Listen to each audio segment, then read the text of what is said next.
The unit I receive is defective. It's either battery is not charging or the circuit to charge the battery is not operational.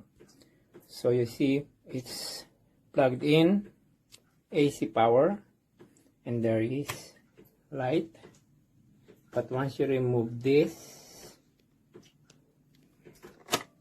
the light is no longer operational. Okay, that goes with the radio also. You need to have this plug all the time, the AC power all the time, to make it operational, otherwise it won't work. 因为这个经验，这球呢还没把握，再来一个线。